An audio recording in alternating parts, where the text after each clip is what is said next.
See at half-time. Across the 90 minutes, what did you make of it? Yeah, it was a good game. After the goal, they concede.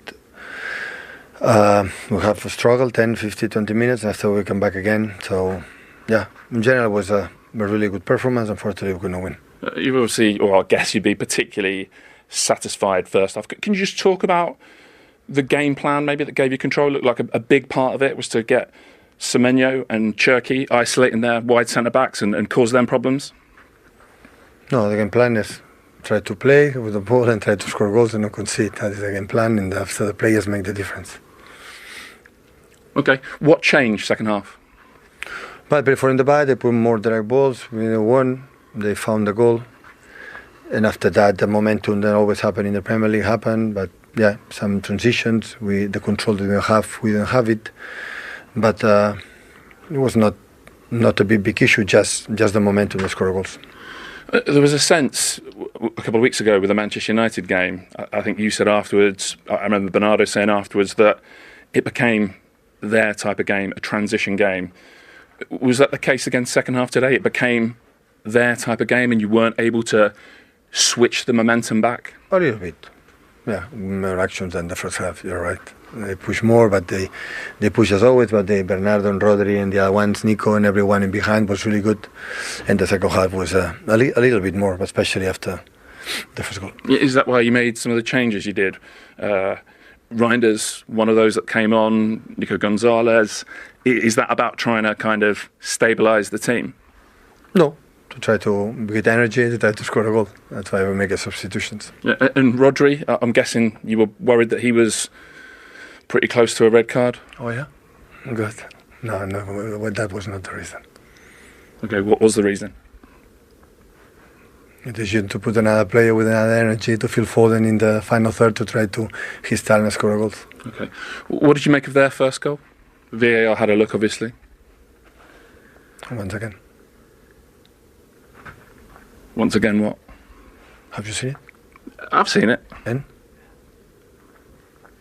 I mean, it doesn't matter what I think, does it? Okay, that's that. No, but okay. What do you think? You tell us. No, nothing. Nothing, that's all. You don't want to get drawn into it? Of course not. Come on. It's happened. Once again, what can I say? Mark has the ball, he's been kicking from behind, and it's goal. So what can I say? Nothing, one more. Okay. Just tell us how big a blow you think this is. No, it's one win in 5 now. Blow is the performance of United, for example. The rest is being good. We are playing in a high level. Of course, we didn't have the consistency, to win the games when always we were able to do it. But 14 games, a lot of points, 6 points. Next one. Thank you. Well, you can understand his reticence to talk about their foul, because I think got a yellow card for it during the game for complaining. So Pep Guardiola showing his frustration, I think, in the interview there with Pat. And again, it's something that you can understand because you look at Manchester City's recent form. Arsenal have had a couple of results here that maybe opened the door to Manchester City, but it's just one win in 6. When you look at the opposition in there, does it feel like his side are missing big opportunities, Micah? Yeah, they're not putting games to bed. I mean, obviously, Sunderland away is always a tough game. Chelsea was a late goal, wasn't it? Yeah. Brighton, they didn't play the best football. But we're ahead. But we're ahead. Manchester Derby, it was a freak result. Nobody's seen that coming. Obviously, they got the one against Wolves. But today in the second half wasn't good enough. And as soon as a team puts pressure, they can't deal with it. You know, we've lauded Man City for how they play and the combinations, everything they do, so good to watch. But the last 6 games is not been a standard we've seen of all. No, and it's only a 6-point gap with 14 games to go. This is not finished yet. Arsenal very much have the upper hand. Would you expect Manchester City, a team who have so many players who have a history of winning trophies, to have a bit more belief, Michael, however you want to define belief? It's a tough one because when you talk about Man City and you talk about the players and the experience and how much they've won, you never want to write them off. And you always feel like Pep's going to come up with some formula to get it right. And in the first half, we thought we'd seen that. But in the second half, it just wasn't there. And I don't know if it's hoping they're going to get to that level, but the performances of the last 6 games have not taught me that they're going to win the league this year. And Arsenal at times have not been brilliant, but they're getting over the line. A big result against Leeds. And you're just looking for Man City to close the gap. And look, he said, 14 games left. Anything can happen. But I'm seeing too many bad traits defensively to tell me that they can go and win the league, because Arsenal defensively are a lot better than Man City. I think as well with Pep today, he made a tactical change in the game when he brought on another defensive midfield player, Nico Gonzalez. I just feel the Premier League right now doesn't lend itself to trying to hang on to a lead. I saw it yesterday at West Ham United when the manager brings on Kilman to go with back 3. Straight away, the initiative changes. You start to sit back, you sink back, you get deeper. You give the initiative to the other team. The crowd get up. It just doesn't work. This league, it almost needs you to go, if you're winning 2-1, try and win 3-1, 4-1. And I think that's the mistake they made today. They started to sit back on it. Now, what does this do to the league? I think this will be remembered as the weekend that Arsenal won the title. I think it's that big a weekend for them. It was a huge result against Leeds. And to see two sides, Mikel Arteta would have been at home this afternoon watching the 2 games and thinking, I fancy Villa to beat Brentford. They didn't. And he'd probably see the second half thinking 2-0, this could be 5-0. He'd be opening a nice bottle of Rioja tonight, because this is it. I think this is a title done now for Arsenal. And I think they could go on win it by 8-10 points. I'd be amazed if they don't. They've got the players. They've been getting their own way lately. I think they've been getting a little bit anxious. The crowd, the connection between the two of them. The manager gets a little bit uptight, and I think that transmits to the players. But I think now they can start to relax a bit. And I'll be amazed if they don't go and win this title comfortably now. They've got the best squad.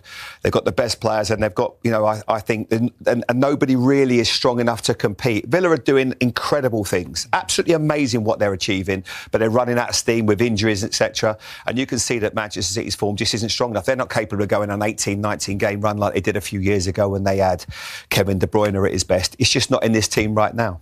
I just wonder if we would have been having a slightly different conversation had we had a title chat at half-time in this game, because at that you, and that's what showed today. And it wasn't a strong Tottenham side by any stretch of imagination. They just showed a lot of guts, determination. They threw themselves back into the game, got the crowd behind them, and it looked easy. And if anything, towards the last 15 minutes, I could only really see one winner, and that was probably going to be Spurs. Yeah.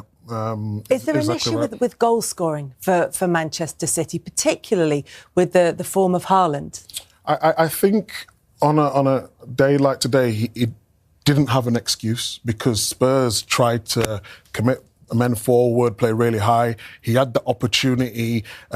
Maybe the ball came to him a little bit too late, but in terms of his all-round game, I wanted a little bit more from him. But and not just based on today's evidence, but the fact that it's only 2 goals in the last 11 for him. And he does tend to have a little winter dip. Yeah, in the other games, I would say it was more down to him not getting the ball in great areas. And then when he touches the ball, he had to score. Not many touches. I thought today was a little bit different, because Spurs were really high, being really aggressive. There's times where Spurs were leaving 2 at the back. He come on and get the ball. Little touches around the corner. Just not cute enough. When it goes up, it breaks down a little bit too much. And we can all look at his goal record. Fantastic. We talk about him, utilise about him all the time. He's amazing.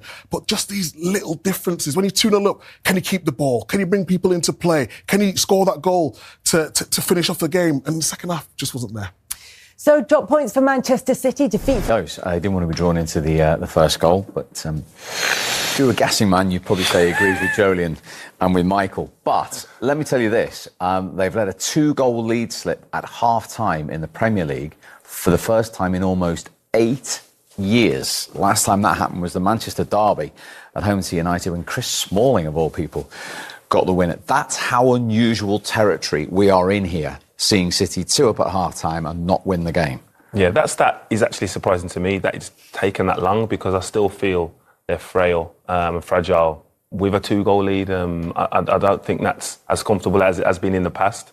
Like I say, the way they defend it allows teams to get at them, whether it's transition or direct play, like Dominic Solanke spoke about in his interview. So their defensive side of their game, they definitely aren't able to rely on. I think in previous seasons, if they got one goal up, it was like defensively they're strong enough to see this game out, and they're just not there at the moment. No. And in terms of a title challenge, that's absolutely critical, isn't it, at this stage? If you're saying they haven't got a foundation to go and see a game out.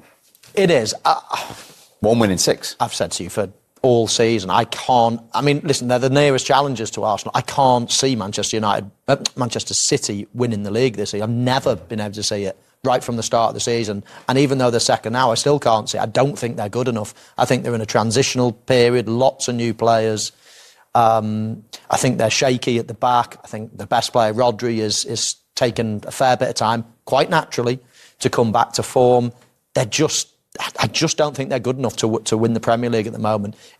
In fact, Arsenal are probably going to win the league with a real low points tally, or they could do. I mean, they're heading for low 80s, which is a low number considering the bar that Liverpool have set, Manchester City have set over the last decade or so.